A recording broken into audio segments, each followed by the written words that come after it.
Hey there, 30 here, and today I've decided to create this video and wanted to share it with you, and hopefully this adds value to your life. So good morning to you, my friend, and I hope that you're doing really well today. Let's go.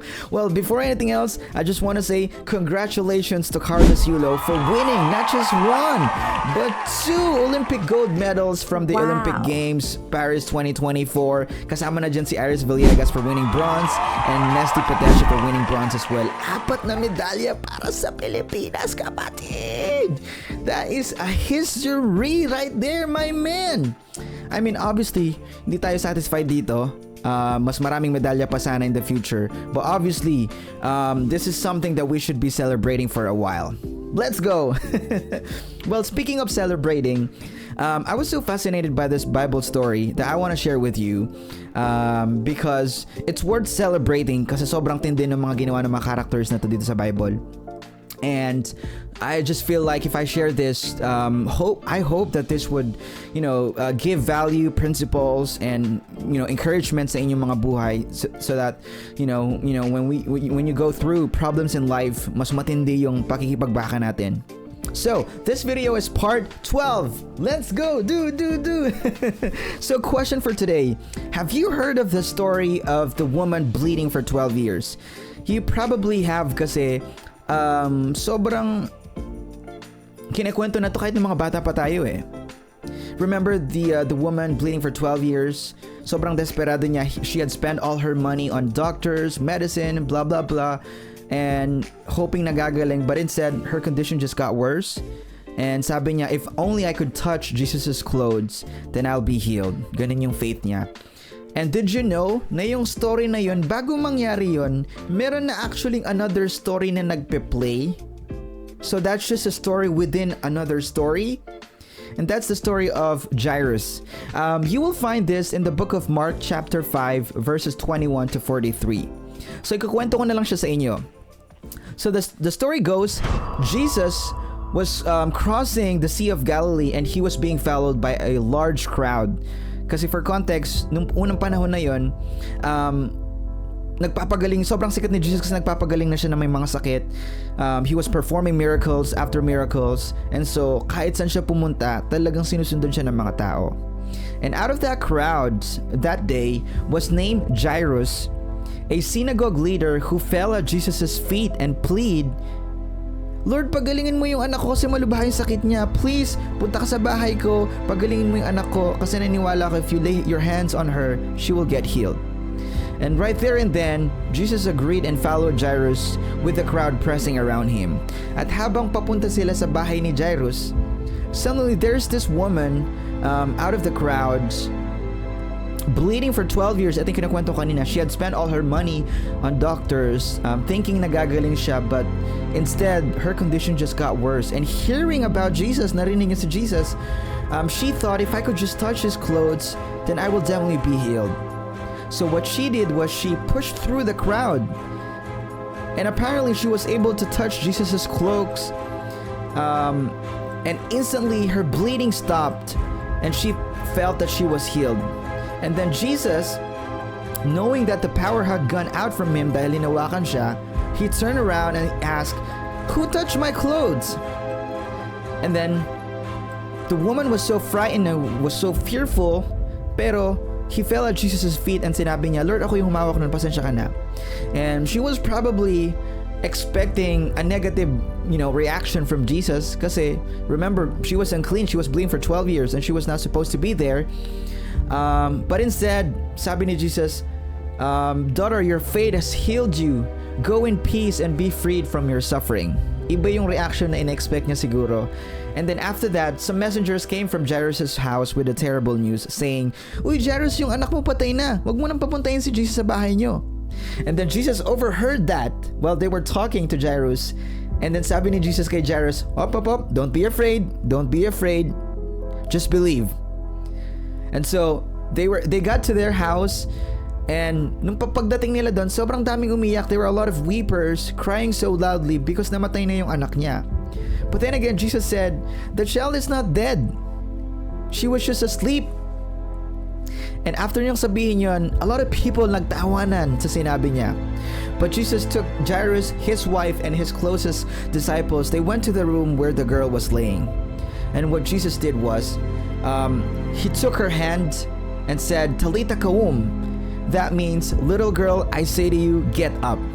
And right there and then, that 12-year-old girl immediately stood up and began to walk around. Wow, that is crazy. Di ko ma-imagine yung feelings ng mga parents from, deep sadness, desperation, and all of a sudden, bigla silang namangha. At di sila makapaniwala na yung patay na anak nila biglang nabuhay. Let's go! Yung story ni Jairus and the bleeding woman, they had different stories. Iba-iba sila ng background, iba sila ng pinanggalingan, iba sila ng sitwasyon. But they had a lot of similarities actually that I wanted to share with you. First is they were both desperate. Jairus' daughter was critically ill. Malubha na yung karamdaman niya at mamamatay na, and he was in deep desperation. It's quite interesting because in psychology, there's this kind of grief that they call intense grief or anticipatory grief. Itong type ng grief na to can be much more intense compared doon sa grief na na-experience ng tao after niyang malaman na patay na yung tao. And this is because it involves emotional preparation for the expected loss. And this can be marked as deep sadness, anxiety, and matindi a sense of hopelessness. And yun exactly yung nafe-feel ni Jairus at the time, which made him be put in a desperate situation. It's the same thing for the woman. The woman was bleeding for 12 years. And I don't know the inner workings of a woman, but I'm old enough to know na pag nagme-mens ka, it's not an easy thing. I mean, sobrang hirap. Even just for a few days. And if you can imagine that woman bleeding for 12 years, I mean, it would have been physically exhausting and painful, having that for 12 years. Chronic bleeding can lead to severe fatigue, weakness, and an overall decline in health. And sabi ng scripture, she had spent all her money thinking na mapapagaling siya, pero her condition just got worse. It's one thing when you're spending a lot of money on doctors, but it's another thing when you're doing that and not getting anything in return. I mean, that is really, really devastating sa part mo. Number 2, they both took the risk. Remember, Jairus was a synagogue leader? And just so you know, yung mga synagogue leaders, they were respected members of the Jewish community. And often, ang mga ginagawa nila is, various religious and social aspects, and their role was seen as upholding the traditions and laws of Judaism. And mga critics sila. So basically, they were bashers of Jesus. Mga critics sila ni Jesus. Magkaiba yung teachings ni Jesus sa kanila. And so, yung decision niya to seek out help from Jesus and publicly asking for help, it meant risking his position and reputation as a religious leader. I mean, he could be in serious trouble actually. We're talking about loss of status and influence, public criticisms, and worse, pwede siyang ma-reprimand dun sa gagawin niya. Pero hindi niya inalala lahat yun. Inignore niya lahat na yun. He just went to Jesus and asked for help. And he took the risk. It's the same thing for the woman, because according to the Jewish law, a woman with a continuous flow of blood was considered ceremonially unclean. Makikita niyo yun sa Leviticus in the Old Testament. And this meant that she was not supposed to touch anyone, because if she did, it would have made them unclean too. So, bawal talaga yun. This can be seen as a serious violation of these laws. Alam niya sa sarili niya, pag ginawa niya yun, she will be in a serious, violation of these laws, and talagang may karampatang parusa doon. On top of that, being unclean for 12 years likely meant she had been isolated from the society. If you could imagine, yung condition niya would have her separated from her family, from her friends, and from the broader community. Basically, wala siyang social life for 12 years. And so, despite all that situation, all of those binanggit ko, she still decided, ay, hindi, I'm gonna take the risk and I'm gonna go to Jesus, because I know that if I could just touch his cloak, I will definitely be healed. And finally, number 3, they both had faith. Sabi ng woman na yon, If only I could touch his clothes, panigurado magagaling ako. She was convinced that even the slightest contact with Jesus' garment, mapapagaling siya doon. That was her faith. And I just realized, when you're hanging by a thread, you're in a desperate situation, make sure na yung inahawakan nyo is a hem of Jesus' garment. Because no matter how fragile your hold on life may seem, if it's anchored in Jesus, it's definitely secure. And while Jairus, for Jairus, even though he didn't know Jesus or yung teachings ni Jesus, he still trusted him and put his faith on him anyway. The story of Jairus and the woman with the bleeding problem is a powerful testament to the miracles that faith can bring. And despite their desperate situations, yung mga risk na tinake nila, because of their unwavering faith in Jesus, that led them to profound healing and restoration. At yung story ng dalawa na yon demonstrated us that when we put our trust in Jesus, even when the circumstances seem hopeless, or you feel like when we face significant challenges, medyo matindi, miracles do happen. Miracles can happen, kapatid.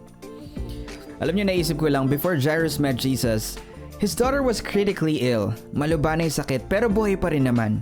And then he met Jesus, and habang papunta sila dun sa bahay ni Jairus, suddenly some men came and said, "Uy, Jairus, yung anak mo patay na."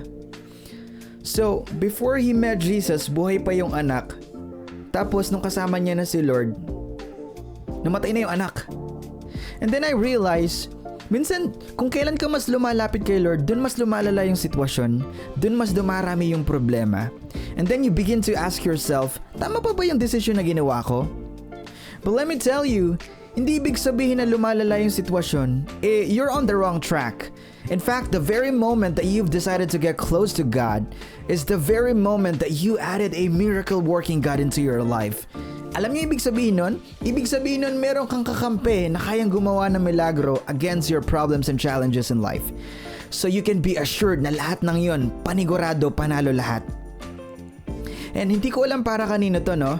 But if you feel like giving up, please don't. Because the very moment you're ready to quit is usually the moment right before a miracle happens.